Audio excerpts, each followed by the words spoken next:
বাহ, বহুত খুব, বড়ই জবরদস্ত চিজ। কি নাম বললেন এই খাবারের? আগে হুজুর সরপুরিয়া, আমাদের রাজ্যের একবারে সব থেকে জনপ্রিয় মিষ্টি। তা আমাদের বাবুর্চিকে শিখিয়ে দিলে সে এরকম জবরদস্ত জিনিস নিশ্চয়ই পাকাতে পারবে। নিশ্চয়ই নিশ্চয়ই জাহাপনা। তাছাড়া মোগলাই খানার সাথে সরপুরিয়া বেশ ভালোই লাগবে বোধহয়। ভালোই লাগবে। আর তার সাথে একটু মোগলাই গরম মশলা মেশালে স্বাদ আরো বেড়ে যাবে। মিষ্টিতে গরম মশলা বাবার জন্মেও শুনিনি। কিছু কি আপনি বলতে চাইছেন? না না না না না না, মানে আপনার ভাবনা খুবই ভালো হুজুর। আমাদের ময়রা আপনার বাবুর্চিকে সব শিখিয়ে দেবে। কি হলো, বাইরে এত গোলমাল কিসের? একবার দেখো তো। গেলুম বাবারে, মেরে ফেললে, দিয়ে দিলে রে। কি অবস্থা হয়েছে তোমার? কে এমন করলো? হুজুর ষাঁড়, ছাউনিতে ষাঁড় পড়েছে হুজুর, ষাঁড়। ষাঁড় এলো কোত্থেকে? কিচ্ছু বুঝতে পারছি না হুজুর, কোত্থেকে যেন এসে পড়েছে। পুরো শিবির একেবারে লন্ডভন্ড করে দিচ্ছে হুজুর। ওই যে শুনুন আবার ডাকছে। ব্যাপারটা একবার নিজের চোখে দেখতে হচ্ছে। এই তোমরা সব চলো তো, একবার দেখি। কোথায় কোথায় সেই বেয়াদব? আজকে আমি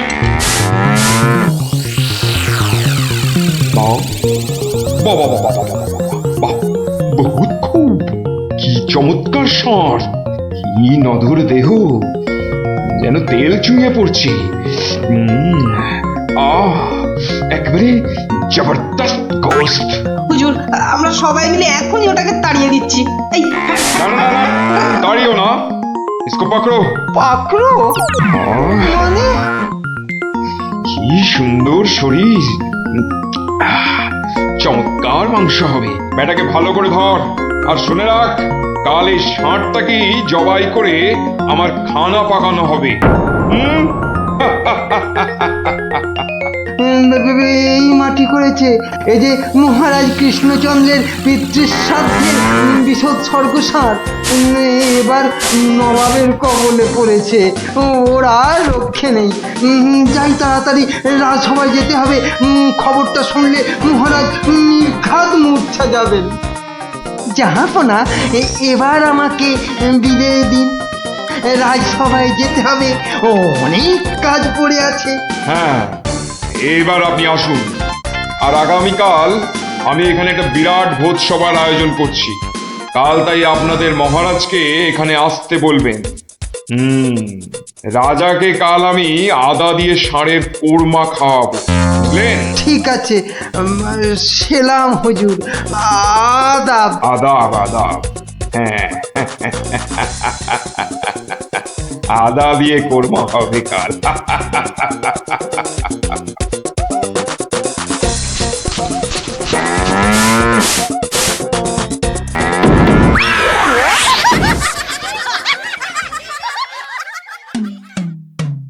একই কথা শোনালে মহামন্ত্রী, আমি কি চরম ধর্ম সংকটে পড়লাম।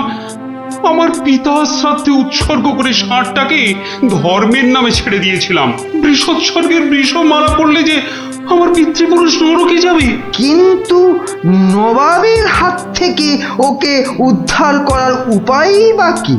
নবাব যাকে খেতে চাইছেন তাকে ছিনিয়ে আনার চেষ্টা মানে তো রাজদ্রোহ বই তো কিছু নয়। তাই তো, ওরে বাবা, সর্বনাশ হয়ে গেল, সর্বনাশ হয়ে গেল। হিন্দুর নগরে গো হত্যা হলো, আমার পিতৃপুরুষের নরকবাস হবে। কোনো উপায় নেই ঠেকাবার। যত সব বদমাইশ নবাব। আমাদের এ কি সর্বনাশ হলো, কি সর্বনাশ হলো! থামুন, বিপদের সময় একটা বুদ্ধি দেওয়ার নাম নেই, আবার নাকি কান্না কাঁদতে লেগেছে। সবাই সবাই একদম চুপ করে থাকবেন। আমাকে আমাকে একা ভাবতে দিন তো, দেখি দেখি কোনো শেষ রক্ষা করতে পারি কিনা। আগে মাফ করবেন মহারাজ, আমার উপর ভার দিলে আমি ষাঁড়টাকে নবাবের কবল থেকে খালাস করে আনতে পারি। কার সাথে টক্কর দিতে হবে বুঝতে পারছো? এ হলো স্বয়ং মুর্শিদাবাদের নবাব। আমার উপর ভরসা রাখুন মহারাজ, আমার জেদ তো আপনি ভালো করেই জানেন। তুমি বোধহয় নবাবকে ঠিকভাবে চেনো না। নবাবের মতো বদরাগী লোক রসিকতায় ভোলেন না। আপনাদের নবাবও কিন্তু আমাকে সম্যকভাবে চেনেন না। আপনি বলুন না মহারাজ, আমার দৌড় ওনার জানা আছে কি? তুমি ঠিক কি করতে চাও? আমি তো কিছুই ভেবে কুল পাচ্ছি না। আপনি শুধু একটা ছোট্ট কাজ করুন। ছোট্ট কাজ? ছোট্ট কাজ কিরকম? শুনুন মহারাজ, আর আপনি নবাবের নামে একখানি পত্র পাঠান। আমার কথা বলুন বলুন বলুন বলুন, আপনি আমাকে পাঠাচ্ছেন। তোমাকে পাঠাচ্ছি? কেন? কেন? স্রেফ নবাবের মনটা একটু ফুরফুরে করে দেবার জন্য আপনি আমাকে পাঠাচ্ছেন। গোপাল, আমার কিন্তু ভয় করছে। তুমি কাজ হাসিল করতে পারবে তো? ধরে নিন আপনার ষাঁড় আপনি ফেরত পেয়ে গেছেন।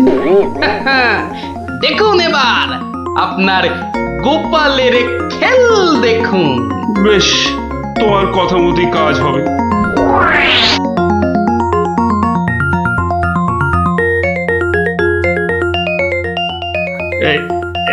এই আমি চিঠি লিখে দিচ্ছি। প্রণাম মহারাজ, এই চললাম আমি ষাঁড় উদ্ধার অভিযানে।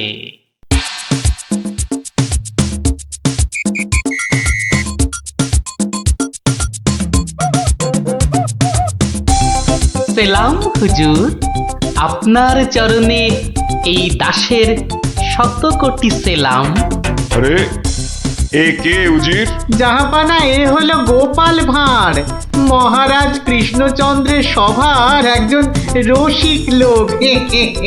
নবাবের দিল খুশ রাখবার জন্যেই রাজাজি একে পাঠিয়েছেন। দিলখুশ?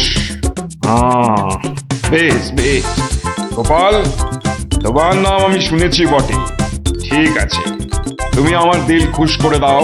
হ্যাঁ, মাফ করবেন জাহাপনা, আমি এসেছিলাম আপনার দিল খুশ করার জন্য, কিন্তু এখানে এসে আমার দিল নাখুশ হয়ে গেল হুজুর। কেন কেন কেন কেন? আমি একটা বিচ্ছিরি দৃশ্য দেখতে পেয়েছি এখানে। ইস, ছ্যা, ছ্যা, ছ্যা, ছ্যা, ছ্যা, ছ্যা, থু, থু, থু, থু, থু, থু। কি দৃশ্য তুমি দেখলে যে এত নফরত? হুজুর, ওই নোংরা সাপটা কেন আপনার পবিত্র শিবিরে বেঁধে রেখেছেন জাহাপনা? নোংরা বলছো কেন? বেশ তাগড়াই আছে, ভালো গোস্ত হবে। হ্যাঁ হুজুর, খেয়ে ফেলুন, খেয়ে ফেলুন, যত তাড়াতাড়ি পারেন সাপটাকে খেয়ে ফেলুন। তুমি হিন্দু হয়ে ষাঁড় খাওয়ার কথা বলছো? হুজুর, ওই সাপটা বড়ই নোংরা। ও যা উৎপাত করে, গোটা দেশের লোক ওর জ্বালায় একেবারে অস্থির হয়ে যায় হুজুর। কে উৎপাত করে? গুটিয়ে দেয়? না হুজুর, তাহলে তো ল্যাটা চুকেই যেত। কিন্তু ওই সার যা করে, এই ও আমি মুখে আনতে পারবো না হুজুর। রামো রামো ওয়াক ওয়াক, থু থু থু। আরে বলেই ফেলো না, কি কাজ করে? কি আর বলবো জাহাপনা, ওর জ্বালায় মাঠে কারোর বড় বাইরে করার উপায় নেই। কেন কেন কেন? কেন বলবো? বলেই ফেলি। হ্যাঁ, মানে ও মল ভিন্ন, মানে ওই ওই নোংরা ভিন্ন আর কি। আর কিছুই খায় না, মানে ওই গু খেকো সাপ। গু খেকো ষাঁড়? হুজুর, ষাঁড়টা ওই গুয়ের লোভেই মাঠে মাঠে ঘোরে। কোনো লোককে মাঠে বসতে দেখলেই হলো তাকে গুটিয়ে একেবারে তুলে দিয়ে তুলে দিয়ে? তার ময়লাটা খেয়ে ফেলে। ছি ছি ছি, ছ্যা, ছ্যা, ছ্যা, ছ্যা, ছ্যা, ছ্যা। হ্যাঁ জাহাপনা, ওকে আপনি ওই যত তাড়াতাড়ি খেয়ে ফেলুন। হ্যাঁ, ওকে আপনি যত তাড়াতাড়ি খাবেন ততই আমাদের মঙ্গল। এই, দেশের লোক নিশ্চিন্ত হয়ে মাঠে বসুক। তবা তবা তবা তবা, এই ষাঁড়ের মাংস আমি খেতে চেয়েছিলাম। আপনি কি অসুস্থ বোধ করছেন জাহাপনা? না না না না না, মানে মানে ঠিক আছে ঠিক আছে। এই এই এই ষাঁড়টাকে এক্ষুনি বিদায় কর। হুজুর, ষাঁড়টার শরীর স্বাস্থ্য ভালোই, বেশ এই উপাদেয় মাংস হতো হুজুর। না হয় একটু ওই মলি খায় আর কি। না না না না, ওকে দূর করো, দূর করো। আর উজি, এক্ষুনি আমার মুর্শিদাবাদ ফেরার ব্যবস্থা করো, এক্ষুনি এক্ষুনি। জো হুকুম জাহাপানা। হুজুরের যেমন মরছি। আমি আসছি হুজুর, আদাব। হাট হাট, ওর দড়ি খুলে দে, যা যা যা যা।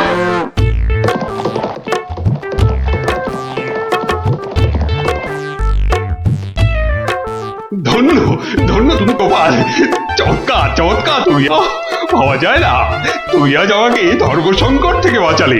মন্ত্রী মন্ত্রী, গোপালকে 2000 টাকা পুরস্কার দাও এক্ষুনি। মহারাজের জয় হোক।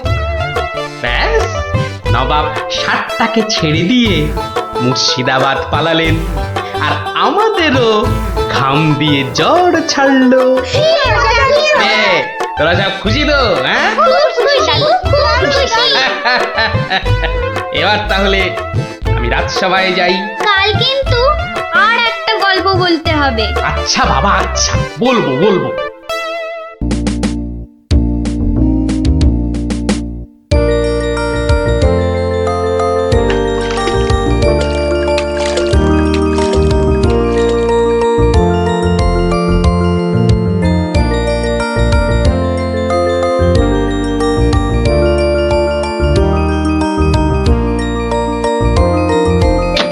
ওই তো আরে বাবা, পঞ্চপ্রদীপ জ্বলে গেছে দেখছি। হ্যাঁ, পঞ্চপ্রদীপ।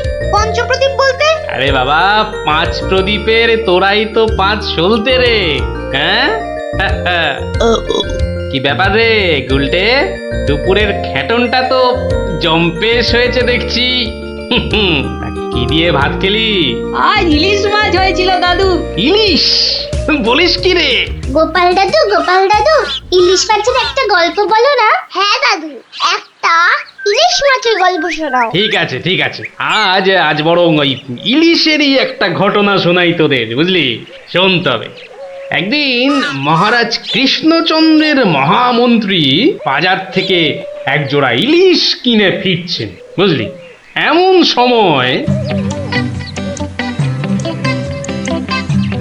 নাম হই মন্ত্রী মশাই। নমস্কার নমস্কার। একেরে জোড়া হিলসা কি না ফিরতেছেন দেখি। কদিন থেকে গিন্নি ইলিশ খাবো করে মাথা খারাপ করে দিচ্ছে। অগত্যা নিলাম দুটো কিনে। তা কত দাম নিল হিলসা গুলান? 300 টাকা কিলো। 300? কেন, খুব বেশি নিল নাকি? বেশি মানে? আপনারে একদম ঠকাই দেছে বেটা। বলো কি হে, ঠকিয়ে দিয়েছে? আল বাত ঠকাই দেছে। কালই তো ওই হোতল বাবু 200 টাকা কেজি দরে লইয়া আইল। মাত্র 200 টাকা করে? তবে আর বলতেছি কেনে, তোমার ফদলবাবু যে মাছটা কিনেছিল সেটা বোধহয় গঙ্গার ইলিশ, বুঝেছ? আর এগুলো হচ্ছে পাকা পদ্মার। আর কয়েন না মন্ত্রী মশাই, আপনার কথা শুই না ঘোড়াও হাসবা। এই নবদ্বীপে পদ্মা আসছে কোথায় কম দেখি।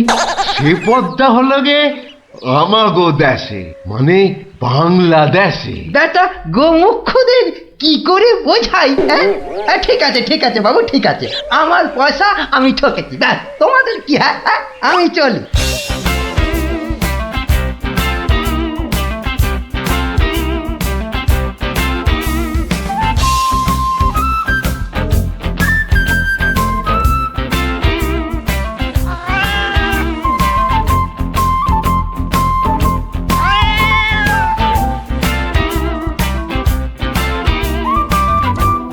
আরে আরে মন্ত্রী মশাই যে ইলিশ কিনলেন বুঝি?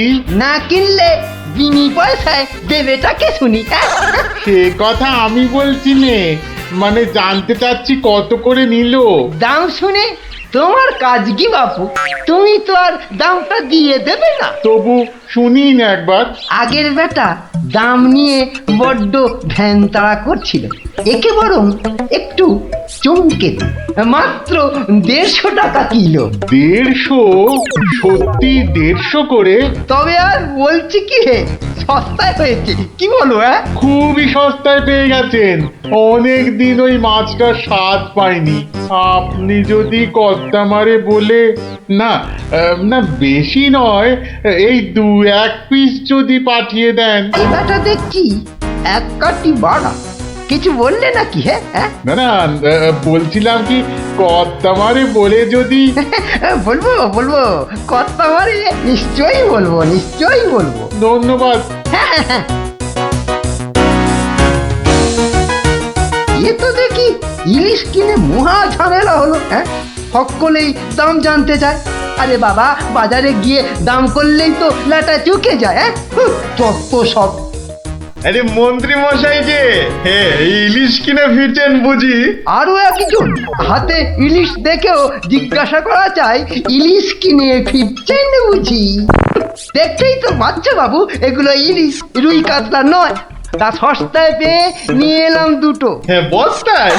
বলেন কি, বস্তায় করে ইলিশ মাছ বিকোচ্ছে নাকি? কোথায়? এ তো দেখি বদ্ধ কালা। বস্তা নয়, বস্তা নয়, সস্তা সস্তা, মানে কম দাম, বুঝেছো? ও, সস্তায় পেয়ে গেলেন? তা বলবেন তো। তা এমন চেঁচাচ্ছেন কেন? আমি কি কালা নাকি? যাকে যাকে ওসব কথা। সস্তা বলতে কত সস্তা মন্ত্রী মশাই? মানে ঠিক কত করে নিল? একদম জলের দরে। ফলের দরে ইলিশ মাছ? সস্তাই বটে, সস্তা, ঠিক বলেছেন। তা কবে হচ্ছে ইলিশের ভোজ? আমার শ্রাদ্ধে। আজ রাতে? বলেন কি? তা বেশ, আমি আজ রাতেই না হয় একবার হাজির হয়ে যাবো। কিছু বললে? পিছু পিছু চলতে পারলে তো ভালোই হতো। তবে তবে একটা জরুরি কাজ আছে কিনা?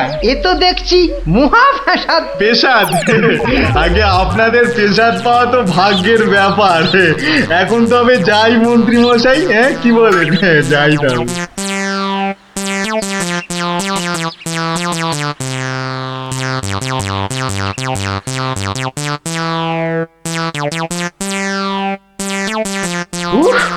মাথা গেল, আর কাউকে দাম টাম বলতে হবে না। গিন্নি, ও গিন্নি, আরে গেলে কোথায়? ও গিন্নি, কেন? উমা, কি সুন্দর ইলিশ মাছটা এনেছো গো! কত দাম নিল গো? চা বাবা, এখানেও সেই দামের গপ্প। নিকুচি করেছে দামে। এই রইল তোমার ইলিশ, যা পড়ো রাঁধো। আমি চললুম রাজ দরবার।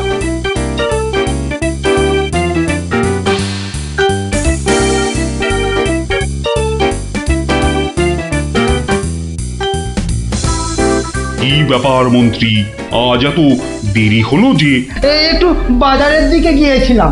সে কি মন্ত্রী, মাইনে দেবার ভয়ে বাড়ির কাজের লোককে তাড়িয়ে দিয়েছেন নাকি? না মহারাজ, তা নয়। তবে কিনা। তবে তবে কি মন্ত্রী? আসলে মহারাজ, গিন্নি কদিন যাবৎ বড্ড ইলিশ ইলিশ করছিল, তাই আমি নিজে গিয়ে তা বলবো কি মহারাজ, ইয়া বড় বড় ইলিশ ধরা পড়েছে। ধরা পড়েছে?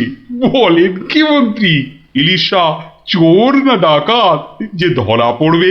আগে ধরা পড়েছে মানে জেলেদের জালে উঠেছে। ভাই বলুন। সত্যি মহারাজ, এমন ইলিশ আমি বাপির জন্মে দেখিনি। আহা, আহা, কি তার সাইজ, কি তার চেকনাই, চোখে দেখলে মনটা একেবারে জুড়িয়ে যায় মহারাজ। চোখে দেখার বদলে চেখে দেখাটাই বোধ হয় বুদ্ধিমানের কাজ। যাক, তা মন্ত্রী মশাই, আপনি কি আমার মন্ত্রিত্ব ছেড়ে ইলিশ মাছের ব্যবসা শুরু করবেন নাকি? এ কথা কেন বলছেন মহারাজ? বলছি কি আর সাধে মন্ত্রী, আপনি যেভাবে ইলিশ ইলিশ করে খেপে উঠেছেন তাতে কোনো কিছুই অসম্ভব নয়। ঠিক তা নয় মহারাজ, আসলে এটা ইলিশের মরশুম কিনা, যেখানেই যান শুধুই ইলিশ, শুধুই ইলিশের গল্প। আসলে এটা যে ইলিশের মরশুম সেটা না একেবারেই ভুলে গিয়েছিল। আপনি ঠিকই বলেছেন। এই সময় ইলিশের গল্প বন্ধ করা প্রায় অসম্ভব। তোরা যে যা বলিস ভাই, আমার শুধুই ইলিশ চাই। সকালে চাই, দুপুরে চাই, রাতেও ইলিশ চাই। আমার শুধুই ইলিশ চাই। মহারাজ, ইলিশ কিনে ফেরার পথে কত লোক যে দাম জিজ্ঞাসা করেছে, কি বলবো মহারাজ। তা আমার দরবার থেকে বাজারের দূরত্ব কত মহামন্ত্রী? প্রায় মিনিট 10 রাস্তা। 10 মিনিট? আচ্ছা গোপাল, ইলিশ হাতে এই 10 মিনিটের পথ কি তুমি আসতে পারবে, যাতে কেউ দাম জানতে না চায়? মহারাজ, এটা এমন কি কঠিন কাজ মহারাজ? বেশ বেশ, তুমি যদি বাজার থেকে একটা এই বড় সড়ো ইলিশ মাছ হাতে নিয়ে প্রকাশ্য রাজপথ দিয়ে আমার দরবারে উপস্থিত হতে পারো, এবং যদি কেউ তোমাকে ইলিশ মাছের দাম জিজ্ঞাসা না করে, তাহলে তোমাকে আমি 500 টাকা পুরস্কার দেবো। কি তুমি রাজি তো? আমি রাজি মহারাজ। কিন্তু ভুল করেও কেউ যদি ইলিশের দাম জিজ্ঞাসা করে, তাহলে কিন্তু বুঝতেই পারছো, তোমার ওই 500 টাকা জরিমানা দিতে হবে। আর এটাই আমার শর্ত। আপনার শর্ত শিরোধার্য মহারাজ। আজ নির্ঘাত তুমি ঠকবে গোপাল, নির্ঘাত ঠকবে। পুরস্কার পাওয়া তো দূরের কথা, তুমি বরং জরিমানার 500 টাকা ট্যাঁকে গুজে মাছ কিনতে যাও। সে দেখা যাবে মন্ত্রী মশাই। তাহলে আমাকে মাছের দামটা দিন মহারাজ। ধন্যবাদ। এবার আমাকে তবে আসতে আজ্ঞা দিন মহারাজ। ঠিক আছে গোপাল, তাহলে শুভস্য শীঘ্রম। তুমি এখনই রওনা হয়ে যাও। আজ্ঞে মহারাজ, এই গেলুম আর এই এলুম। তোরা যে যা বলিস ভাই, আমার শুধুই ইলিশ চাই। সকালে চাই, দুপুরে চাই, রাতেও ইলিশ চাই। আমার শুধুই ইলিশ চাই। মন্ত্রী, বলতে আজ্ঞা হোক মহারাজ। আপনি আপনার বিশ্বস্ত কোনো লোককে পাঠান, যে গোপালকে অনুসরণ করবে আর রাজপথে যা যা ঘটেছে তার বর্ণনা দেবে। কিন্তু সাবধান, গোপাল যেন ঘুণাক্ষরেও কিছু টের না পায়। আপনি নিশ্চিন্তে থাকুন মহারাজ, আমি আমার সবচেয়ে বিশ্বস্ত অনুচরকে পাঠাচ্ছি। ফিরে এসে ও সবিস্তারে আপনাকে সব জানাবে। বেটা ভাঁড়ের সব জারি জুরি আজই খতম হবে। ঠিক আছে, আমি তাহলে এখন একটু বিশ্রামে যাচ্ছি, আপনারাও আসুন।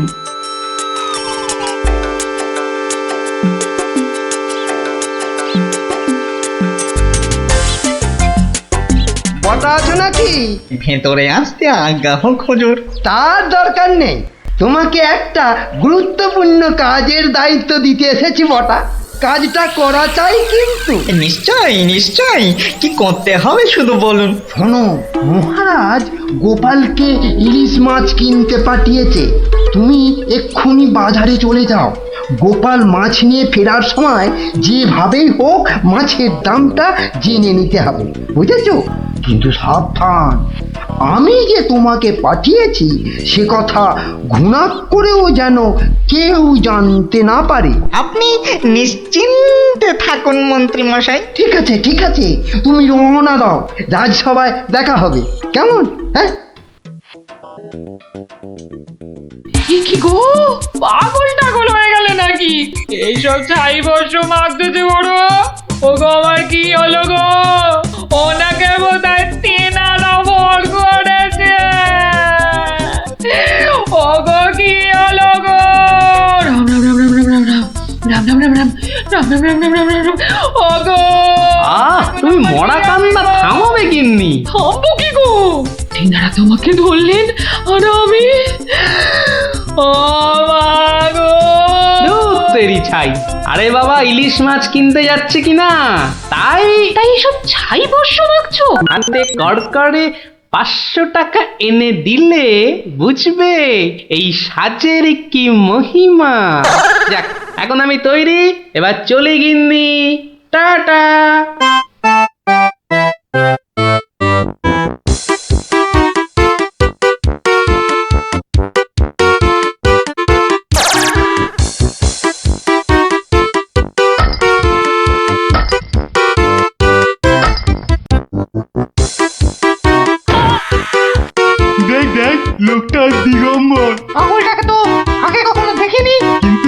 আমার যেন কেমন চেনা চেনা লাগছে। তা তো লাগবে, কাঁচি থেকে ফিরলি কি না?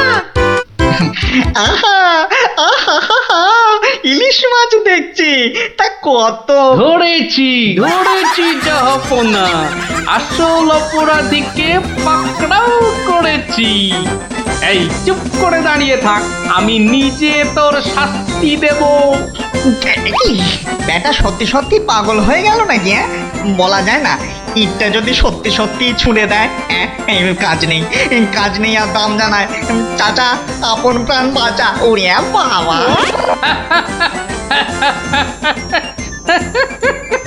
বেটা, ঘুঘু দেখেছো? ঘুঘুর ফাঁদ দেখনি? এই নির্ঘাত মন্ত্রী মশাইয়ের কাজ। না হলে আগ বাড়িয়ে কেন বলতে যাবে?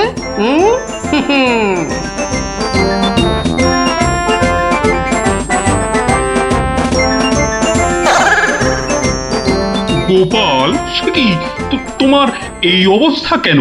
আগে এটার জন্য হুজুর। তার মানে?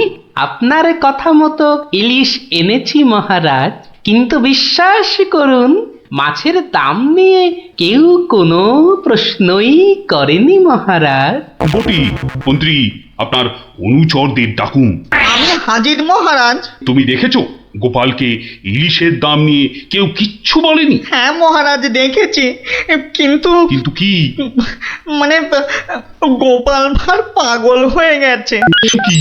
আজ্ঞে মহারাজ, পাগল না সাজলে মন্ত্রী মশাই আজ যে জিতে যেতেন। তার মানে?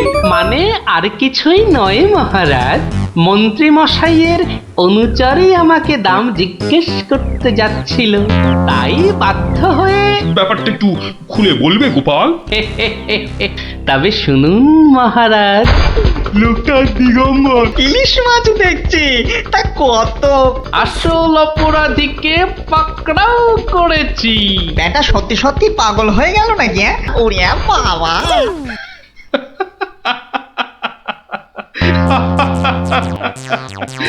কি মন্ত্রী মশাই, গোপালের সঙ্গে আর লাগবে? হ্যাঁ, আমায় ক্ষমা করে দিন মহারাজ, আমি দুঃখিত।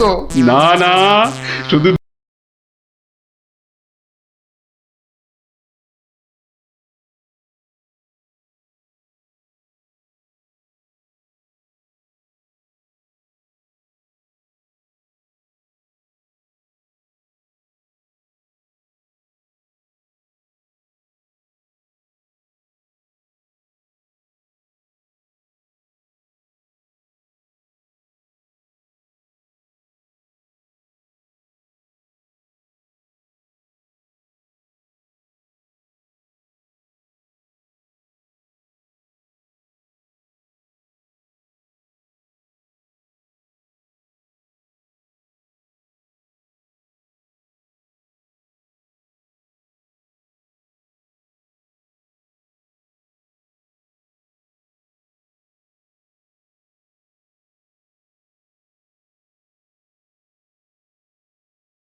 দিদি, এই দিদি, গোপাল দাদু, চল তাড়াতাড়ি।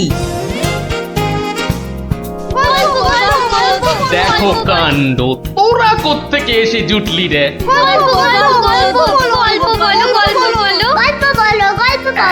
এই দেখো দেখো, আস্তে আস্তে আস্তে, আরে ধুতি খুলে যাবে রে, ধুতি খুলে যাবে। দাঁড়া দাঁড়া, ওরে রে, আমি এখন রাজসভায় যাচ্ছি, পরে এসে তোদের গল্প বলবো। এই দেখো, গল্প না বললে আমরা তোমাকে রাজসভায় যেতেই দেব না। ঠিক ঠিক, গল্প বলো, গল্প বলো। আচ্ছা আচ্ছা আচ্ছা, বেশ, চল ওই গাছতলাটায় গিয়ে বসি। হ্যাঁ, আয় আয় আয়, নাও এবার শুরু করো। শোন তো, তোরা তো ওই মুর্শিদাবাদের নবাবের কথা শুনেছিস? হ্যাঁ, সে এক ভীষণ খামখেয়ালি লোক, বুঝলি? হঠাৎ হঠাৎ তার মাথায় অদ্ভুত সব খেয়াল চাপে, আর তার জন্য মাথা খারাপ হয়ে যায় আমাদের মহারাজ ওই কৃষ্ণচন্দ্রের। তো সেবার হলো কি,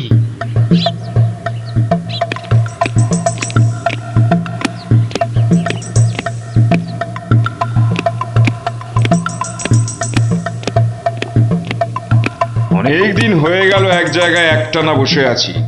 এবার কিছুদিনের জন্য একটু হাওয়া পরিবর্তন করতে হবে।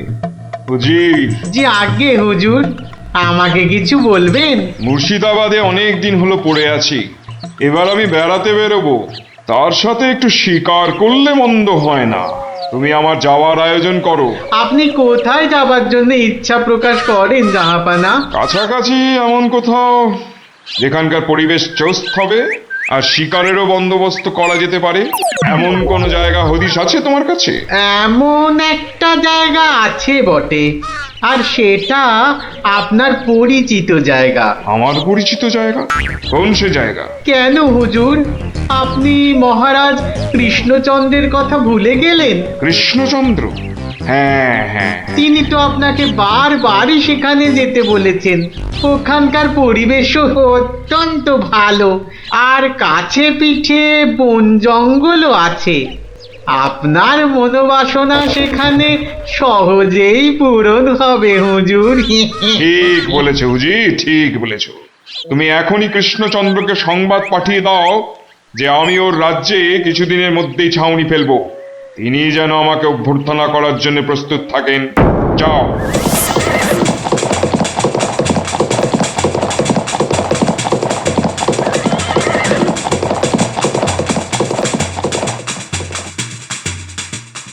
বন্ধুগণ, আজকে আমার কাছে একটা বড়ই গুরুত্বপূর্ণ খবর আছে।